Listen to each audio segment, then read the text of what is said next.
Finally, I get to actually play Cyberpunk. I haven't been this excited for an event since my 6th birthday party, aka the last time I saw my dad. I'm so ready to play the game of the generation and oh no. Did Todd Howard secretly get a job at CD Projekt Red? I load up the game and the first thing we're asked to do is create a character. So obviously I make a punk Lord John and choose the genitalia most accurate to his own.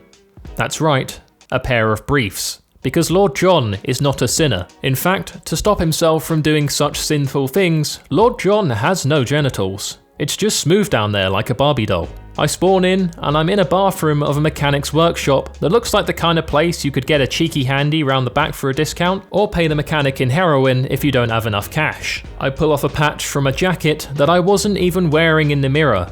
So that's always a great sign, when you encounter a bug before you've even moved your character. Because this is an open world game, our first task when we drop in is climbing to the top of a radio tower. I feel like this is some sort of dig at other open world games. So who knows, maybe this whole game is just a massive joke about open world games. That's why there's so many bugs. It would explain the missing faces. CD Projekt Red didn't release an unfinished game. It's clearly just referencing Assassin's Creed Unity. Me and my boy Jackie have got to transport some illegal cargo into Night City, and everything is going smoothly until we reach the border. I get called in for a check, and as a straight white man, this is a very unfamiliar experience to me. My privilege is so high, I could probably carry 18 kilos of coke and still be let past border control. Nonetheless, we deal with the border patrol by just paying him off, which gives me lots of faith Night City is going to be a very safe place. Once we pass the border, we get chased all the way into the city and Jackie just crashes my car and doesn't even apologise. That's him off this year's Christmas card list. As we've now got a little bit of time to kill hiding from the police, we find out what illegal cargo we're actually transporting, and it turns out to be a reptile. Clearly in 2077, the rich and powerful can no longer child traffic, so they have to get their kicks from reptile trafficking instead. We arrive in Night City and over the course of a few months earn a great reputation for not only being criminals, but also busting the best dance moves the whole place has ever seen. Look at Jackie go. He's like a coordinated rhino doing a mating ritual. After a sweaty night at the club, I get home and take a long steamy shower, thinking about why 8 women rejected my advances in the club. The next morning, I'm hanging out my arse with a killer hangover, but at least I've got the freshest fit in the city. That's right, in 2077, fedoras come back into fashion. Because me and Jackie are so good now at illegally trafficking reptiles, we've got the attention of one of the city's most notorious criminals, Dexter Deshawn. And on my way to meet up with him to find out what he has to say to us, I find the Twitch streamer CoCarnage, who looks like he's taken a turn for the worst when Twitch staff decided to ban all of their male streamers. I have nothing against Co, but for educational purposes, I wanted to see if I could blow his head off. As it turns out, he is protected. So I decided to test the same thing on a random NPC, and they were not protected. I would come to regret this decision though, as getting into a fight in this game will tank your FPS down to about 10. I hop into Dexter's car, and the first thing that strikes me about him is that hairline. I hadn't yet seen Night City's airport, but now it's clear that it just operates off the top of Dexter's head. He wants me and Jackie to pull off a heist for a biotech chip that belongs to a corp called the Arasakas. Now, as they are very rich and powerful people, it won't be as simple as just walking on in there. First things first, we need to steal a robot from a gang called the Maelstroms. With everything Night City had taught us over these last few months, me and Jackie now knew that negotiation skills are very important. Because of this, we walk on in and have a civilized chat with the gang about an agreement to borrow the robot. Nah, I'm kidding. We go in there, take a puff of an inhaler because we're reckless like that, and blow their leaders' heads off. Now I'm aware it may just seem like I'm bashing this game throughout the video, but I really do enjoy it. And one of the things I found myself enjoying the most is the combat when the frame rate isn't lower than my uncle's trousers at an under-16s netball game.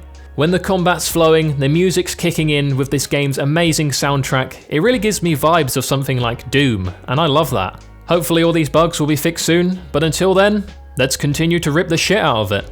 With the flathead robot now secured, it was time for part 2 of the plan.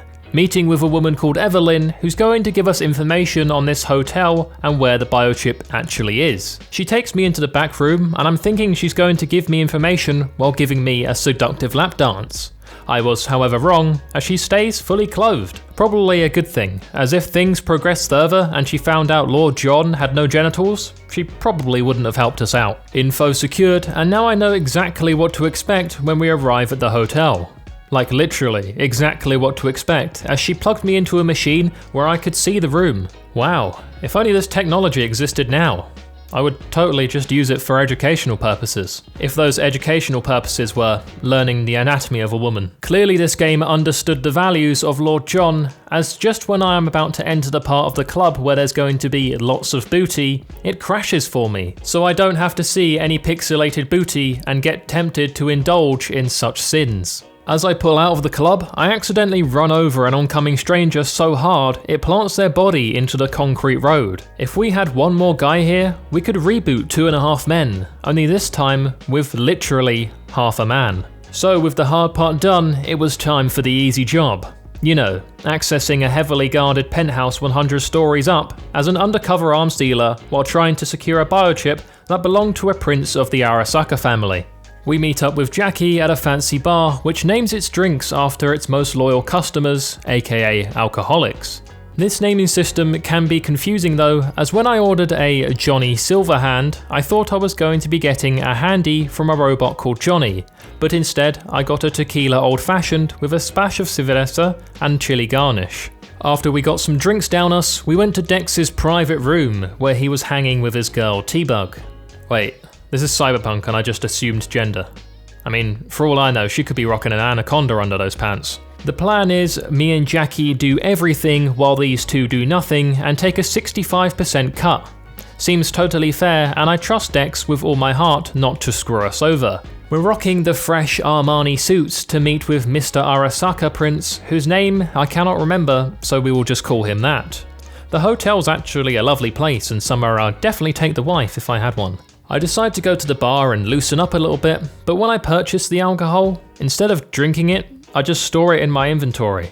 This just proves Lord John's purity even more. The hotel room itself is luxury personified. I mean, it's got a fish tank installed in the wall, which is basically just another way of saying, I love capitalism. We used a flathead robot to disable some security, and now we're able to access the penthouse. When stealing the biochip, the prince's father and head of the Arasaka family shows up. Me and Jackie take cover in this server room, which had a one-way mirror system where we can see out, but they can't see in. You know, kind of like the ones I have in interrogation rooms, or similar to the ones that I installed in my neighbour's windows. It's clear the prince has some daddy issues, as they're not seeing eye to eye, so he just straight up chokes him to death. This is next level. I've seen daddy issues where a girl will rebel and have a foursome to try and fill that void her father left, but never have I ever seen it reach the point of death. Anyway, we try to escape on this thin ledge, but typically it's raining, so we slip off and fall into the next building. Jackie has to put the biochip in his head as its casing is broken and this is the only way we can save it. We then have waves of enemies after us and my frame rate once again runs away like my dad at my 6th birthday party. These guys are no joke as they even whip out a massive mech, but I just outsmart it by simply going in the elevator and calling an Uber to pick us up from the underground parking lot. Wow, what a G. This Uber driver actually picked us up. Some drivers may go too fast. Some may not obey the laws of the road, but every now and then you'll get a driver that will bail you out of a life-threatening situation or gently caress your inner thigh after you accidentally touch his hand on the gear stick. Our boy Jackie isn't doing too good, so he takes the biochip out and puts it in my head without my consent. Dude, it's 2077 and consent is still an issue. As the plan didn't really go too well, I decide to go and consult Dex, and he's lovely enough to just calm me down and let me use this sink to wash all this blood off. Wow, what a lovely guy. I'm glad I have some real friends in Night City. When I get out of the bathroom, however, his boy right hooks me, and Dex just puts a bullet straight in my head. I'm obviously not dead though, as no game would ever take the risk of killing the main character in the intro. That would cause Twitter uproar. I'm saved by a dude who's in the Arasaka family as he puts one in Dex's head and then drives us home. When I wake up the next morning, it turns out the chip in my head contains the consciousness of Keanu Reeves, aka Johnny Silverhand. A pretty crazy turn of events, and all I'll say is, if Keanu was in my head, I'd definitely be dropping his pants. Thank you for watching. If you do want to see more Cyberpunk, be sure to let me know down in the comment section below. A big thank you, as always, to those of you who have clicked the join button and become a member of the channel. Thank you guys so much for watching, I really do appreciate it, and I will see you all in the next one. Bye bye. I would like to just give a huge shout out to my motherload Voiy Boys and above, Gerardo Cruz, Björn van den Hatter, Charlie Waldock, and Voiy is Gay. Thank you guys for your support.